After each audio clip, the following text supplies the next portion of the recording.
Bon matin et bon matin ou bonne journée à ceux qui nous regarderont plus tard sur Internet.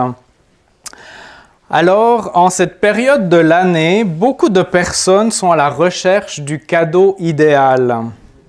Je ne sais pas si c'est aussi un problème que vous avez, mais pour moi, le cadeau idéal doit avoir au moins 4 caractéristiques. La première, eh bien, le cadeau doit être utile, mais ça serait toujours mieux si, en plus d'être utile, il était indispensable. Deuxième caractéristique, être durable, pas quelque chose qui va briser après 1 ou 2 utilisations. Troisième caractéristique, être non polluant. Et finalement, 4e caractéristique, un cadeau local, c'est-à-dire qu'on n'a pas besoin d'aller trop loin pour le trouver. Donc, grâce à ces 4 caractéristiques, eh bien, j'ai trouvé le cadeau parfait pour ma femme. Et je l'ai même apporté ici ce matin.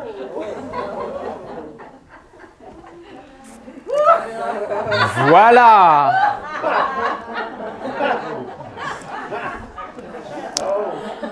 Ah ben vous avez l'air déçu. Ouais, vous devriez voir la face de Cornelia. Hein. Pourtant, dans certaines régions très chaudes de notre planète, offrir un verre d'eau est un geste fort qui parle d'hospitalité, de générosité, d'autant plus si l'eau est quelque chose de rare. En fait, c'est un geste qui évoque la vie. Vous connaissez l'expression « je meurs de soif » ? Ben, ici au Canada, c'est quand même bien rare de mourir de soif, tellement l'eau est abondante et accessible. Mais même ici, en période de canicule, en période de très grande chaleur, l'été, il y a des personnes qui meurent de déshydratation. Et c'est terrible de penser que des personnes meurent de soif juste à côté d'un robinet d'eau. Mais écoutez bien ceci. Voici les signes de la déshydratation. Alors, la déshydratation, ça commence par le sentiment d'avoir soif. Ensuite, bien, on n'y pense plus et comme on a de moins en moins d'eau dans notre corps, eh bien, on ne produit plus de transpiration. C'est un autre signe. Et finalement, comme notre corps ne produit plus de transpiration et que notre transpiration sert à refroidir notre corps, qu'est-ce qui se passe? La température de notre corps finit par s'élever de plus en plus. Et avec la température de notre corps qui s'élève de plus en plus, qu'est-ce que ça produit? Fatigue extrême, crampes, manque d'équilibre, on devient tout branjolant. Mais ça ne s'arrête pas là. Le manque d'eau finit par atteindre le cerveau et il y a une atteinte des neurologiques qu'en médecine qui fait que ça va affecter notre caractère, on va devenir irritable, puis ça va être des délires, de la confusion. Et bien intéressant, écoutez ceci, après ça, l'étape supplémentaire, c'est que notre cerveau fait qu'on ne ressent plus la soif. Et cette étape de ne plus ressentir la soif précède le coma et la mort. La mort parce qu'il y a trop de destruction au niveau des cellules de notre cerveau. Et dans tous les cas de déshydratation, les personnes ont un point en commun. Elles ont sous-estimé les effets sur leur corps d'un environnement inhospitalier. Ouf, ça donne soif tout ça.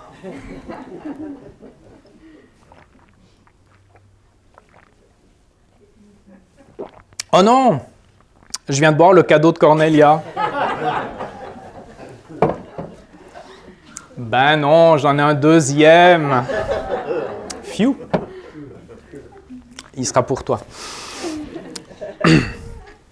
Ce qui devrait nous intriguer, c'est que la Bible, très souvent, utilise une réalité de la vie de tous les jours pour pointer vers une réalité spirituelle. C'est pour nous aider à bien comprendre que ce qui se passe dans le monde physique peut aussi s'appliquer au monde spirituel. Un spécialiste qui aime bien faire cela, c'est Ésaïe. Ésaïe est un auteur de l'Ancien Testament. Et très souvent, il va utiliser l'image de l'eau qui, dans ces pays chauds, est indispensable à la vie. Eh bien, il va utiliser l'image de l'eau pour nous parler de comment Dieu, le Seigneur éternel, aimerait nous offrir le meilleur. Le meilleur parce que l'eau, c'est la vie. Et Ésaïe en parle au futur, comme s'il attendait un événement qui ne s'est pas encore produit à son époque. Et on se souviendra que Ésaïe a vécu et a écrit à peu près 700 ans avant la naissance de Jésus. Alors, je vais prendre 3 exemples sortis du livre d'Ésaïe pour vous montrer de quelle manière Ésaïe utilise l'image de l'eau pour parler d'une réalité spirituelle. Alors, le premier exemple, c'est dans Ésaïe 12 à partir du verset 1. Ésaïe 12 à partir du verset 1 qui dit « Ce jour-là, tu diras, je te célèbre Éternel, car tu as été irrité contre moi. Ta colère s'est détournée et tu m'as consolé. Dieu est mon sauveur, je serai plein de confiance et je n'aurai plus peur, car l'Éternel, oui, l'Éternel est ma force et le sujet de mes louanges. C'est lui qui m'a sauvé. » Et écoutez bien ceci au verset 3. Vous puiserez avec joie de l'eau aux sources du salut. Premier exemple où on voit Ésaïe qui utilise l'eau pour faire une correspondance entre quelque chose de bien terre-à-terre qu'on connaît à tous les jours et qu'on a besoin pour vivre physiquement, mais avec une portée spirituelle. Un deuxième exemple, dans Ésaïe 58 au verset 11, Ésaïe 58 au verset 11, il a dit ceci, « L'Éternel sera constamment ton guide. Il répondra à tes besoins dans les endroits arides et il redonnera des forces à tes membres. Tu seras pareil à un jardin bien arrosé, à une source dont l'eau n'arrête jamais de couler. » Voyez-vous comment Dieu, ici, semble vraiment très bien connaître quels sont les effets de la déshydratation, quand il dit « Il répondra à tes besoins dans des endroits arides, des endroits inhospitaliers, des endroits où la chaleur autour de toi est trop forte pour que ton corps le supporte. » Et normalement, ces lieux-là devraient t'accabler, te donner une grande fatigue. Et qu'est-ce qu'il dit? Il te redonnera des forces à tes membres. Tu seras pareil à un jardin bien arrosé, à une source dont l'eau n'arrête jamais de couler. C'est une belle image, n'est-ce pas? Enfin, un troisième exemple, dans Ésaïe 49, au verset 10, « Ils n'auront plus faim, ils n'auront plus soif. La chaleur brûlante et le soleil ne les frapperont plus. En effet, celui qui a compassion d'eux sera leur guide et il les conduira vers des sources d'eau. » Avez-vous remarqué comme tous ces passages sont au futur? Il y a quelque chose qui est annoncé à l'avance. Et 700 ans plus tard, Jésus de Nazareth vient, commence à parler aux foules, et qu'est-ce qu'il va faire? Eh bien, il va reprendre ces images, l'image de l'eau, ces images qui étaient bien connues à cause d'Ésaïe, Sauf que cette fois-ci, c'est à son propre compte, c'est en se les attribuant à lui-même, Jésus se présente lui comme la source d'eau de la vie. Et l'apôtre Jean, dans son évangile, reprend à 2 reprises ces discours où Jésus se présente lui comme une source d'eau. Alors, le premier verset qu'on va lire, c'est dans Jean 4, au verset 13. Cette discussion a lieu justement où? À côté d'un puits, à midi, quand il fait le plus chaud, là on a le plus soif. Et Jésus parle avec une femme d'une ville de Samarie.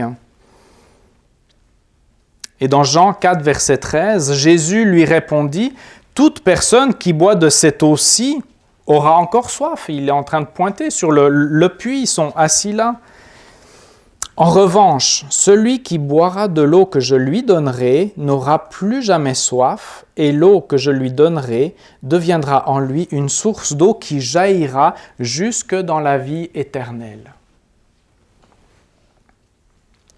Un autre passage où Jésus utilise cette image de l'eau, c'est dans Jean au chapitre 7 et au verset 37. Jésus participe à une grande fête à Jérusalem et au dernier jour de la fête, Jean 7, 37, Jésus debout s'écria « Si quelqu'un a soif, qu'il vienne à moi et qu'il boive.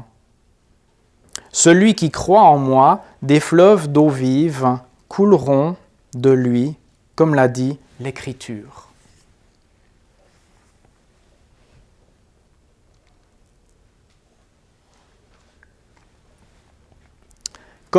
Comme Ésaïe, Jésus fait évidemment référence à une soif spirituelle. Une soif que lui seul peut véritablement et durablement étancher. Alors vient naturellement la question suivante. Es-tu bien hydraté spirituellement ou es-tu plutôt déshydraté?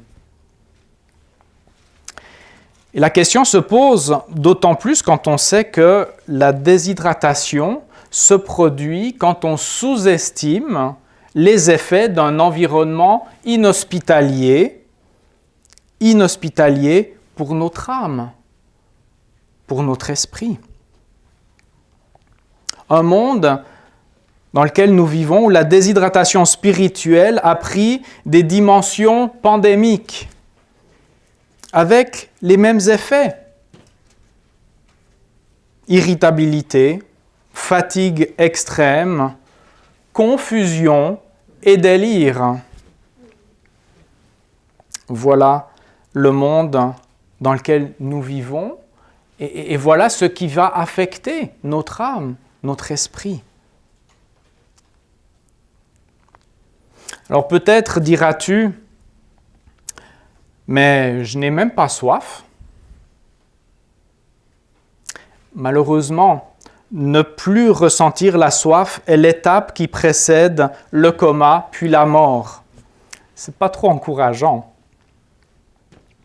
Par contre, tu pourrais peut-être remonter dans ton passé, à une époque où, plus jeune, tu avais soif de quelque chose de vrai, d'authentique, de durable, de quelque chose qui ne déçoit pas, quelque chose de solide, un amour fort, protecteur, un amour qui rend libre d'être la meilleure version de soi-même, celle qui reflète l'image de Dieu, notre Créateur.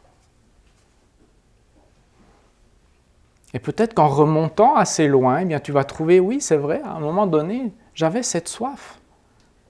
J'avais cette soif.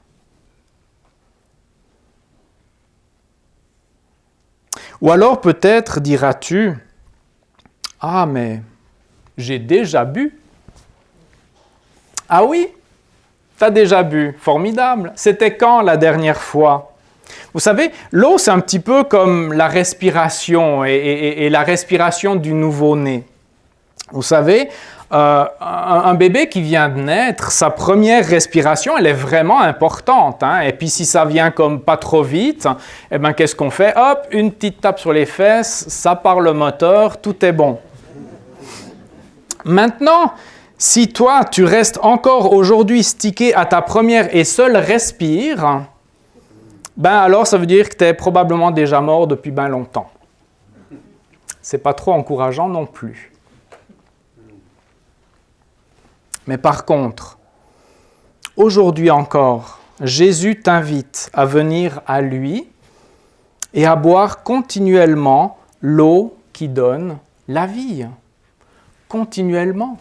Encore et encore, de la même manière qu'on a besoin d'eau, notre corps a besoin d'eau, nos cellules ont besoin d'eau, mais notre cerveau a besoin d'eau, eh bien c'est la même chose avec l'offre que Jésus nous fait.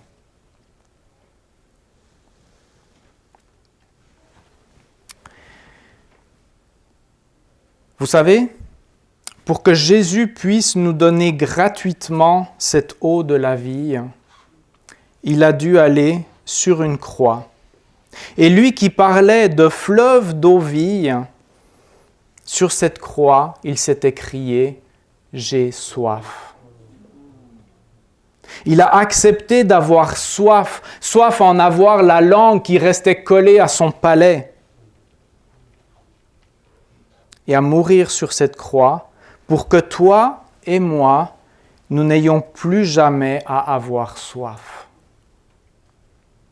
Il a pris notre condition désespérée, complètement desséchée, déshydratée, et il nous a donné la sienne en échange, librement, gratuitement.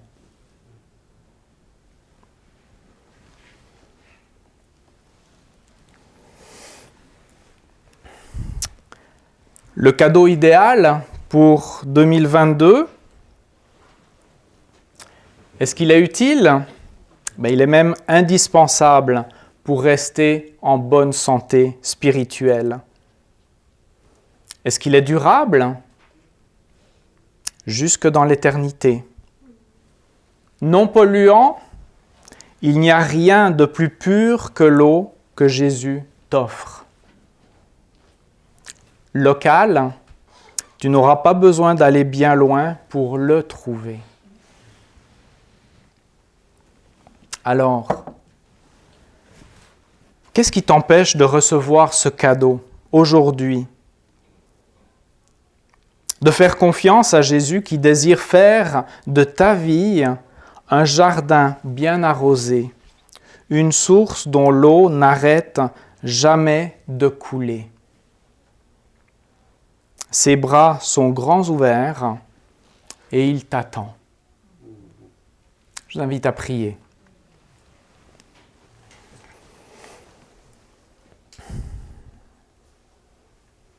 Seigneur Dieu, merci pour cette offre que tu nous fais à chacun d'entre nous. Merci parce que tu nous invites à venir librement, gratuitement, boire à cette eau, que chacun peut aller, jeune ou moins jeune. Et qu'on ressente la soif ou qu'on ne la ressente plus, Seigneur, tu nous invites et tu nous dis, venez à moi et prenez. Ne le faites pas juste une fois pour toutes, mais venez souvent. Et vous allez voir comme vos vies vont pouvoir s'épanouir et reverdir. Merci parce que ce cadeau que tu veux faire à chacun d'entre nous, Seigneur, ce cadeau est trop abondant pour qu'on le garde à nous-mêmes. Et Seigneur, apprends-nous aussi à le partager. Ça ne va pas s'épuiser pour nous. Et Seigneur, d'autant plus que on ne voudrait pas voir des gens mourir déshydratés à côté du robinet. Seigneur, merci pour toutes tes grâces. Merci parce que c'est toi le cadeau idéal pour 2022.